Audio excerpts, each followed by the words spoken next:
Selima, that means hello or goodbye, or just greeting. If you need to tell someone that you told somebody else hello, you would tell them that you told them Selima in Sumerian. But today we are going to be doing lesson 3 Sumerian words. Before we do that though, please do me a mega huge favor and hit the like button so that more than 20 people can actually see this video. Not that they're going to watch it. I mean, it's, not everybody wants to learn Sumerian, but just in case they do, we at least want to help the algorithm out a little bit. Also, I have a giant list of resources, many of them free right on my website. The link is in the description. My website is, I think you can see it up here, SumerianAstrology.com. And while you're there, anywhere on the page, basically, if you go all the way down, you can sign up for my newsletter.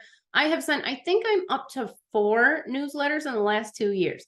So do not be worried that I'm just going to be blowing up your inbox with all of my awesome content, because that's definitely not going to happen. All right, so without further ado, let's jump into lesson 3, Sumerian words. In this lesson, we're just going to familiarize you with some of the different types of Sumerian words. Don't feel like you have to memorize everything. This is kind of just an introduction to these things, and we are going to go into a lot more depth later on. We're going to be talking about Sumerian nouns and plurals, pronouns and gender, adjectives and auslauts, and verbs and copulas. Some of the helpful terms that we are going to encounter, I am going to go through these just to make it a little bit easier. Feel free to skip ahead. I'll timestamp everything, I think, in this video.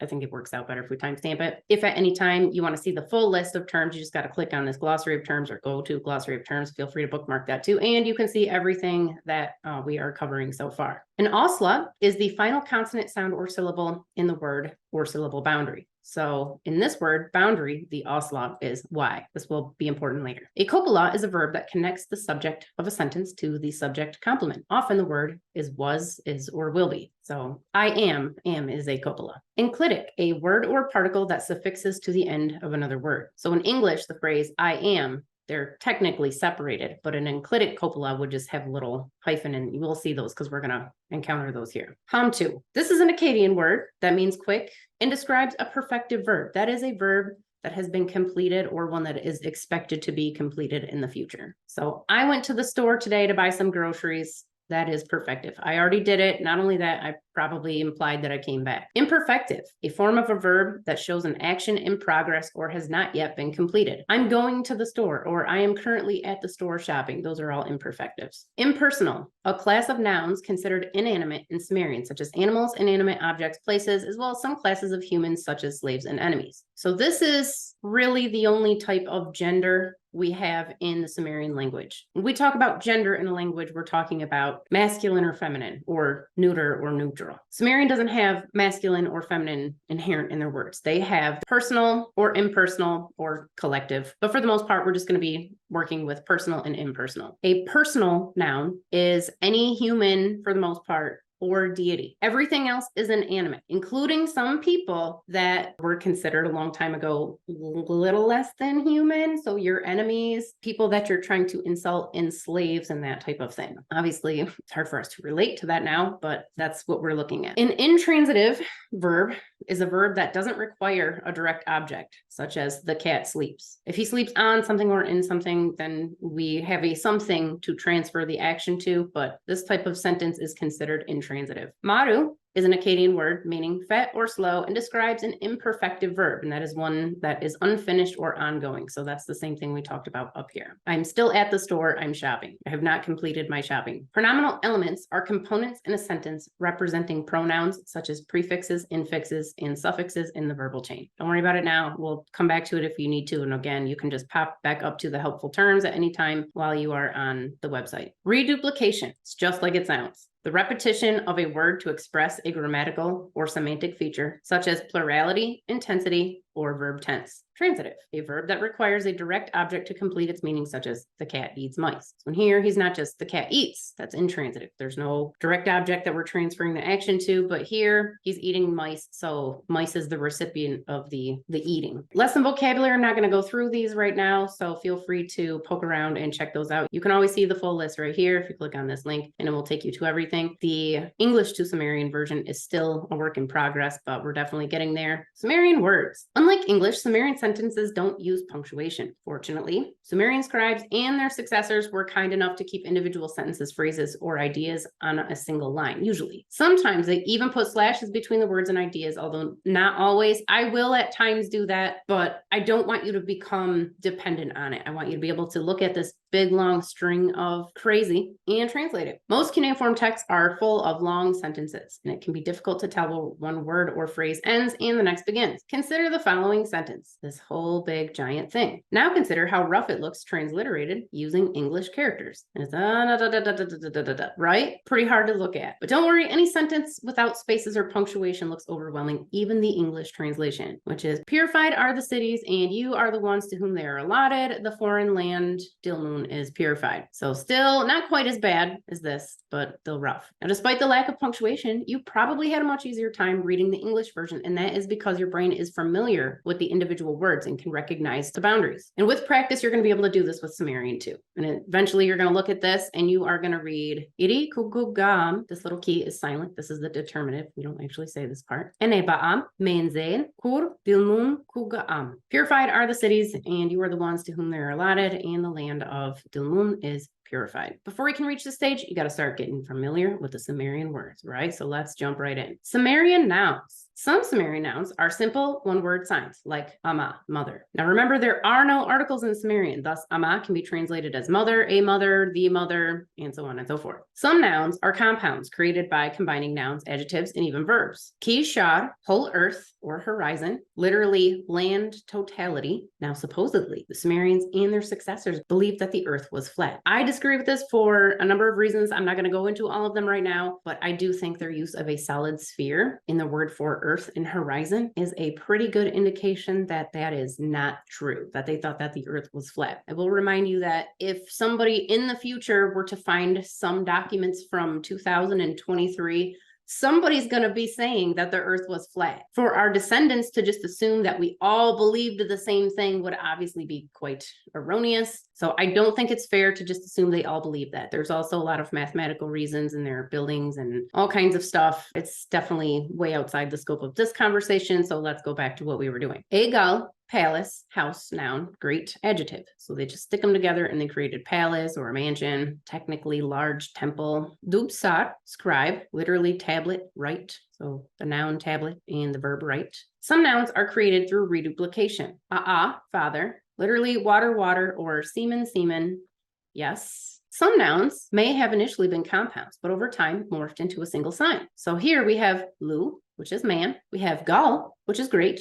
And we get the single word lugal. And as you can see, this little symbol is actually these two symbols, and they just stuck them together and made one sign, the lugal sign. Some nouns, including proper nouns, are actually short phrases which must be memorized. Gab shum, seller, literally is a phrase that means let me give it.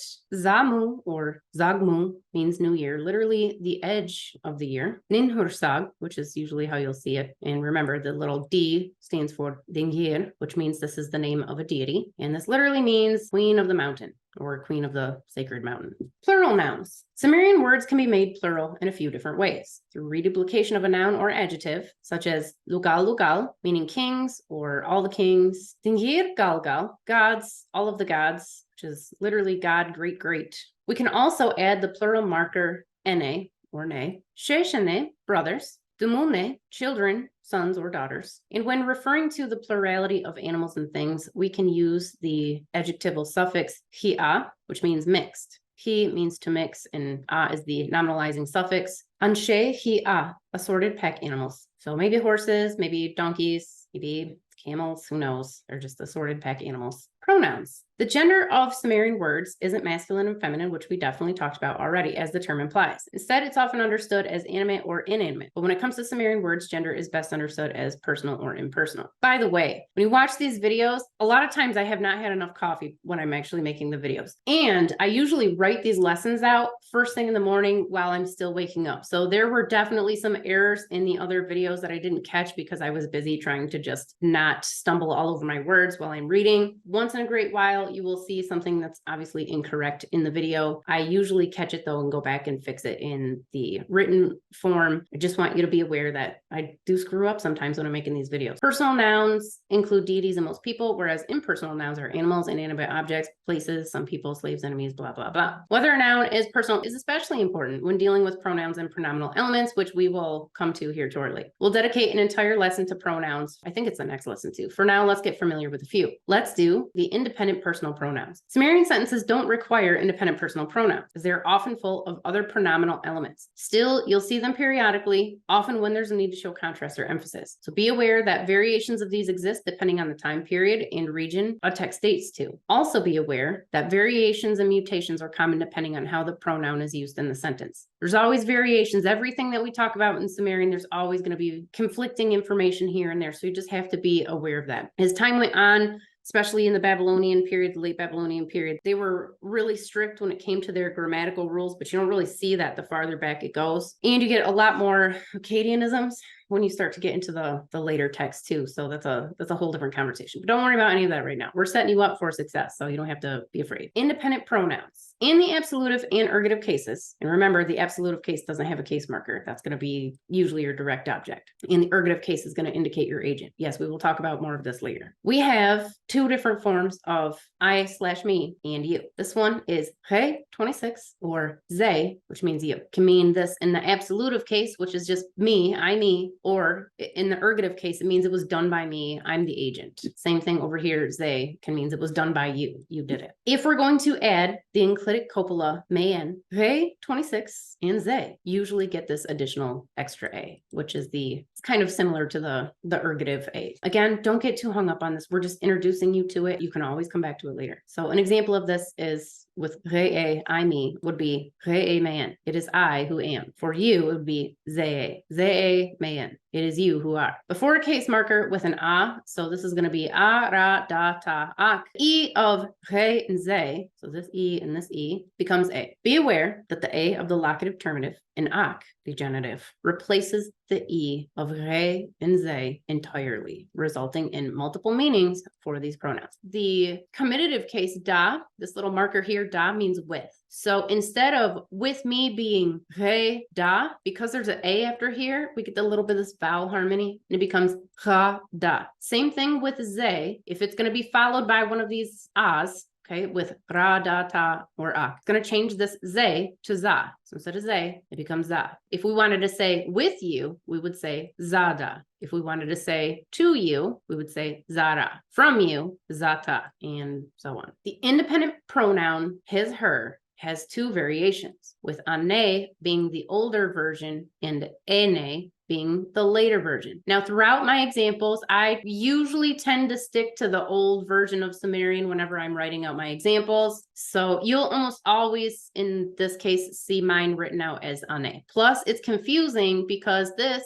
ene is also the plural marker. So let's just, let's just not use it. So this is his and her, or he and she over here. Here it's going to be ani, ishi, and here it's going to be ani in Old Babylonian period, pretty much. But before the copula this I, and this I, they're going to become e. So instead of ani, it is ane, and instead of ani, it's going to be, that should be ane. Okay, so here we go. This is a perfect example of where I was writing and I definitely made a mistake. So this should be an a too, or an e. This should be an e. It should be ani, ane, ane. And in pretty much all other instances, they, them is going to be anene or enene in the Old Babylonian period. Important note here, a couple of them. In some Old Babylonian texts, he, she is just written n, like as an en. Well, technically N3. That's what this little mark means. That's in lesson 1 after the introduction. So definitely check that out if you need to go back and figure out why some of these have these little marks over them. And the second note in here is that the independent first and second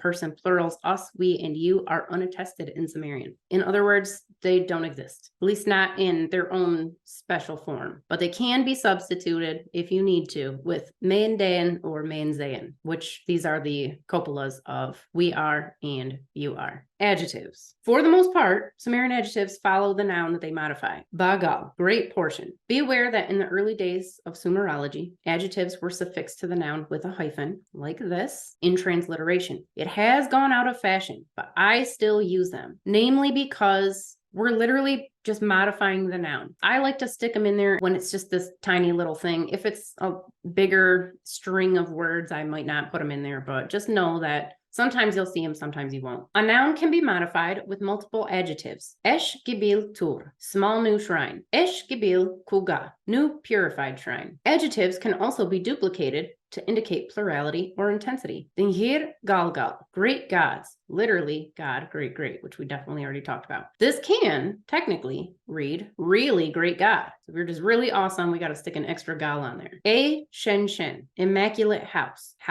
clean. So super clean. Yes, it can be read clean houses. Again, you're going to have to determine which is the correct translation based on the context. Adjectives can also be made by suffixing the nominalizing suffix a to verbs. We talked about that before with hi-a, creating a past participle. That is a verb which acts like an adjective. So pah gaz a, broken leg. Gaz means to break, or well, it means a lot of different things, but here it's going to be broken. So it's already been done, and it's modifying pa, the leg. A dua, a built house. So it's already constructed, right? So I bought that built house over there. It's already done. Lu kalag a, strong man. Kalag or kala means to be strong. And we stick the little a on this. We're going to talk about this Auslaut situation here shortly. We just stick this little nominalizing a on there so that we know it's not to be strong man, but a strong man. Speaking of Auslauts, the verb kalag means to be strong, but notice how we don't simply suffix a to it. Instead, we add an extra g before a. So sometimes you're going to see kalaga and sometimes you're going to see kalaga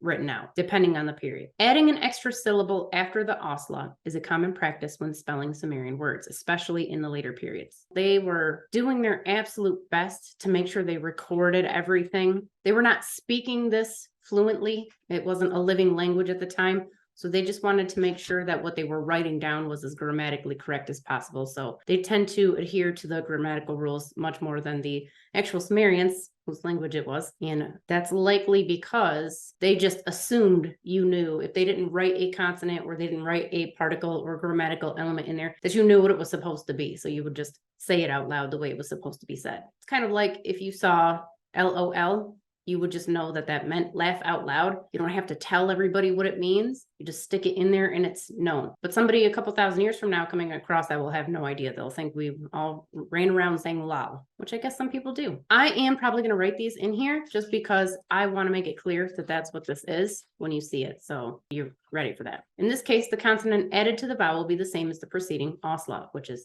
this right here. Up here you see it kulaga, here you see it lugala. But it's probably still pronounced lugal-a in some cases, most cases. We're just sticking it in here. This phenomenon is common in the nominal and verbal chains, which we're about to get to. So dumu in lila, again, we have the little silent determinative dinghir up here, which tells you that this is the name of a deity, Enlil. Dumu Enlila, son of Enlil. And this is really just Dumu, Enlil, and Ak. But as we'll see in a subsequent lesson, this K doesn't show up. So it's just la. And la. And another example would be shum ma'ab. This is an imperative, which means give it. And it's literally just shum plus this B. So instead of writing shum ab, we write this little bridge in here. This is a bridge between shum and the bridge between ab. It becomes ma. But it doesn't really mean anything. Just a little spelling bridge. Verbs. As you've probably already guessed, many Sumerian words can act as nouns, adjectives, verbs, or syllables. For example, the word on can mean sky, heaven, date, cluster. It could be on, the name of the god of the sky. It can mean to be high, as in, up high. I mean, I guess it could mean the other kind of high. I don't know. Or it can be the particle infix n, which we will see quite a bit in the coming lessons. Intransitive verbs. A sentence with an intransitive verb only has a subject. So the cat sleeps. He's not transmitting the activity to any other thing. Whereas a sentence with a transitive verb has a subject and a direct object. The cat slaps your face because that's what cats do. And that's why we love them. Intransitive, the cat eats. Transitive, the cat eats mice or your face, depending on your cat. Sumerian verbs can be intransitive or transitive depending on how they're used in a sentence. This isn't super important right now, but I want you to get familiar with it because we are going to be talking about this more later on. Intransitive, lu ba'ush, the man died. Transitive, Lugale, Lu Ba'anush, the king killed the man. So he's transmitting the killing to the man. There are some verbs that have specific transitive and intransitive forms. For example, the Sumerian word for to sit. The intransitive version is dur, no subject is required, so I sit. Transitive is tush, I sit at home and study Sumerian like a total dork. As you can see, both of these signs, the words for both of these, are exactly the same. So if you are trying to translate Sumerian and it has not already been transliterated for you, hopefully you can figure out whether it is intransitive or transitive by the rest of the text. So an example of this down here, Badur, he, she sits, and Batush, he, she sat somewhere with somebody or something. They look exactly the same. And if you need help remembering the difference between intransitive and transitive verbs, just remember that the transitive transfers the action, whereas the intransitive does not. Imperfective and perfective verbs. Sumerian verbs can be understood to be imperfective, maru, or perfective, hamtu. An imperfective verb can occur in the past, present, or future, and may be ongoing. I went to the store and I might still be there. You eat lunch at noon every day. She will sleep in the bed until further notice. These are all examples of imperfective sentences and verbs. A perfective verb is one that has been completed or is definitely expected to be completed in the future. I went to and returned from the store. I will sleep in the bed just this one time. And you might not know if you went and returned to the store or you're only sleeping in the bed once or however many times, unless it's evident from the context or depending on the verb that you're using. Most often, you're going to see imperfective and perfective verbs in Sumerian listed as maru and hamtu. If you need help remembering which is which, remember, M is for maru. It's also for maybe, as in maybe it happened, is happening, or will happen. Maybe. H is for hamtu. And it definitely happened or will happen. So we got the H,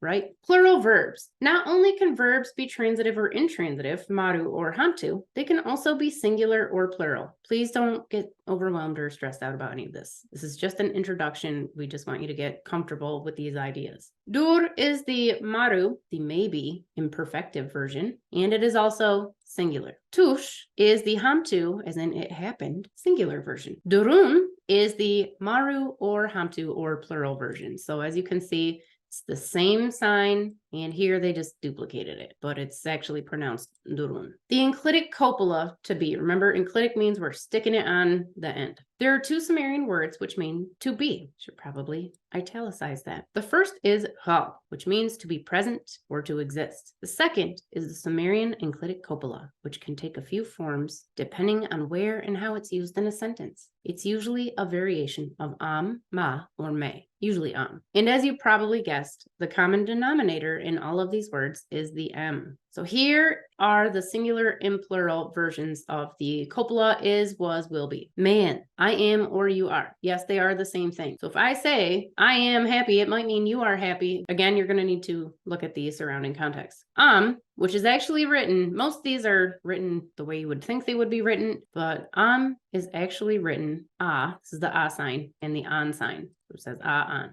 Means he, she, or it is, or was. The plural forms are mein zayin, we are, mein zayin, you are, or me esh, they are. Although in Neo-Sumerian in particular, this is just usually me. I know it's confusing. I didn't say it up here, but a lot of times in Old Sumerian, I am or you are is just me. So here are some examples of the copula in use. Lugal meyen, I am or you are king. Hopefully, we know which one of us is the king. Unless, of course, it's a question, in which case they don't have question marks. So we could be asking, am I the king or are you the king? We would say it the same way. Lugal meyen, which one of us is king? We don't know. Nin she is queen. Meyen deyen, we are in the house. Gal meyen zayin, you, plural, are great. Tur meyesh, they are little ones. Tur means young or youth, and you just stick two of them together. So it's more than one little youth. So youths or little ones. Okay, that's it for lesson 3. Congratulations. Oh, we covered so much ground. I know you don't believe me, but we definitely did. Again, don't panic if you haven't figured it all out, or if you have to watch this or read through this a few times to really get the hang of it. Doesn't matter, because we're going to be tackling these in depth in the coming lessons. Just wanted to give you a quick introduction to these different concepts. In this lesson, we learned that Sumerian contains no punctuation. Sumerian nouns can be simple nouns, compounds created by combining nouns, adjectives, verbs, and phrases, and they can be created through reduplication. Plural nouns can be created through reduplication of a noun or adjective. It can be created by suffixing the plural marker "ne," and they can be created by suffixing "hi-a" when dealing with an impersonal noun. Pronouns are best understood as personal, as in humans and deities, and impersonal, which are inanimate objects, animals, and some groups of people that we probably would speak disparagingly of back in the day because that's just how we rolled. We learned that Sumerian adjectives usually follow the noun, can modify a noun in succession, can be duplicated to indicate plurality or intensity, and can be created by suffixing a, the nominalizing suffix here, to verbs. And with Auslauts, we learned that they are often duplicated as a syllable which corresponds to the following vowel. I should probably rewrite that. It's attached to the following vowel, but it's a reduplicated last syllable of the word. They're also found duplicated in the nominal chain and verbal chain. And we learned that verbs can be intransitive, which means you don't need the object, transitive, which means you do need the object, and that is all going to depend on how they're being used in a sentence. It can also be imperfective, maru, or perfective, hamtu. Remember, maybe it happened, or it happened. They can be singular or plural, and they often use the same cuneiform sign despite being used and read in multiple ways, which is definitely confusing. And finally, we learned about the Sumerian copula, which differs from the verb hal, to be or exist, and it can be singular or plural. All right, so that's it for this lesson. This is still technically one of the harder lessons because we're just now familiarizing you with everything. I am going to do the exercises now. If you want to go through them with me, that's great. Be prepared to pause because I'm going to go slow, but I'm not going to go that slow. So you're definitely going to want to have your trigger finger ready to go. Otherwise, you can always check this out on the website, and these are all on here, and it's pretty easy to go through, and that'll give you a chance to go back and forth and make sure that you understand what you're looking at, and you can check out the helpful terms or vocabulary words or whatever you need to do. That said, let's go ahead and start the exercises. We are going to complete the exercises using information and vocabulary from this and previous lessons. Remember, you can see a full list of the vocabulary words listed in the Sumerian dictionary, and all of the helpful terms can be found at this link right here. So first up, let's do true or false. True or false? Sumerian sentences don't use punctuation. 2. Sumerian nouns, adjectives, and verbs can be duplicated. 3. A sentence with a transitive verb has an object. Fill in the blank. Use one of the options to complete the sentences. I'm going to go through these and I'm going to read this sentence with each of these options. So you have a couple of different ways to go about this. You can either just look down the list and see which one fits, or you can listen to how they sound and see which one sounds more naturally to you, if any of them, who knows. The sentence we're trying to translate, or the word we're translating here, is seller. Ga ashum, ga apshum, ga amashum, ga anshum, ga aneshum.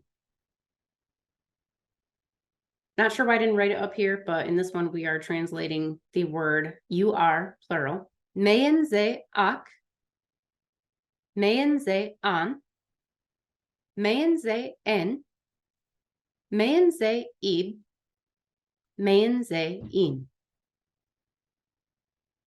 And in this one, we are going to be translating the Sumerian phrase or string of words meaning strong king. A'a kalaka, an kalaka, dumu kalaka, egal kalaka, lugal kalaga.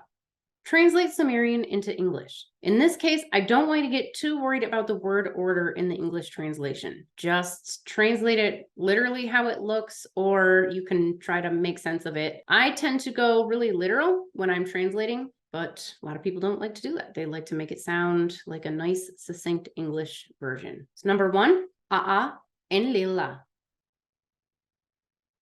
Number 2, lugale luba anush. Number 3, sheshe ninra e ba'andu.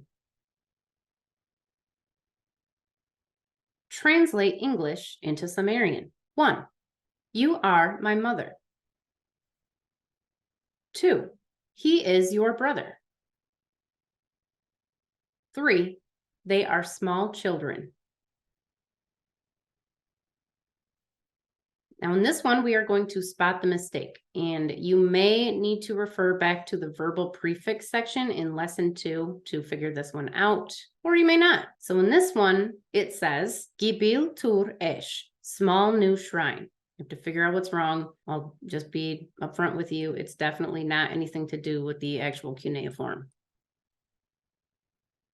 2, lu ush, the man died.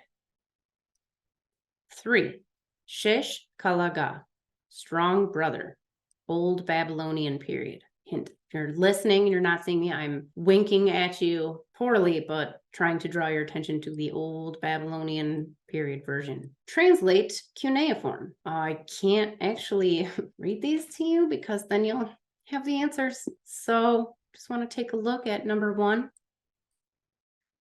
number 2, and then number 3. All right. Multiple choice. Which of the options is the correct reading of this sign right here? Is it dur, tush, durun, or is it dur and tush, dur and durun, tush and durun, or is it all of the above? And finally, we're going to bring this all together. In this one, we want you to translate this without going back to the beginning of the lesson, because this is the long string of cuneiform words and transliterated words from the beginning of the lesson. So just for fun, go through this and see if you can translate as much as possible into English. I will read it for you in just a second and see if you can do it that way first. If not, go ahead and look at it and see how you feel about it. It may be easier for you to break the sentence down into multiple parts and try translating each idea or phrase separately. Also, when you're looking for definitions in the dictionary, keep in mind this sentence is from the first line of a text called Enki and Ninhursag, which dates from the old Babylonian period. Okay, so that is good to know. I'll go ahead and read it for you. Again, see if you can translate anything just based on the words that I'm saying, and then again, go ahead and take a look at it. We want you to get comfortable hearing it and reading it so that you can master it. I will, in this case, read the silent determinatives, even though we would not normally read those here. Iri ki, kuku, ga'am, ene, ba'am, me'en zeyen, kur, dilmun ki, ku ga'am, or iriku ku ga'am, ene ba'am, me'en zeyen, kur dilmun ku ga'am. It's the same thing, saying it a little bit differently, breaking it up into the phrases, in case that's helpful for you. Let's jump to the answer key. If you're not ready, definitely still push pause. If you are ready, let's do this. Answer key, true or false? Sumerian sentences don't use punctuation. That is true. They do not use punctuation, as evidenced by what you just looked at up here. 2, Sumerian nouns, adjectives, and verbs can be duplicated. Yes, that is true. 3, a sentence with a transitive verb has an object. True, because we are transferring or transmitting or trans-something the action to a direct object. Trans to mean to go across, not, well, I guess technically it means other things, but in this case, that's what we're talking about. All right, fill in the blank. So in this case, we were looking for B, that is ab, and the correct translation of seller, which again literally means give it to me, is gab shum. And for me'en zeyen, that was C, and that is the plural version of you are. Lugal kalaga, which was E. Do I have them listed as letters or do I have them listed as numbers? I listed them as numbers. It doesn't matter. I think this was one of the things I went back and fixed later. They'll all be listed as numbers in the upcoming lessons. Lugal was the word that we were looking for. Translate Sumerian into English. Again, don't get super hung up on the order of your English words. It doesn't really matter right now. A'a Enlila is father of Enlil. Lugale Lu Ba'an Ush is the man was killed by the king, or the king killed the man, however you want to say it.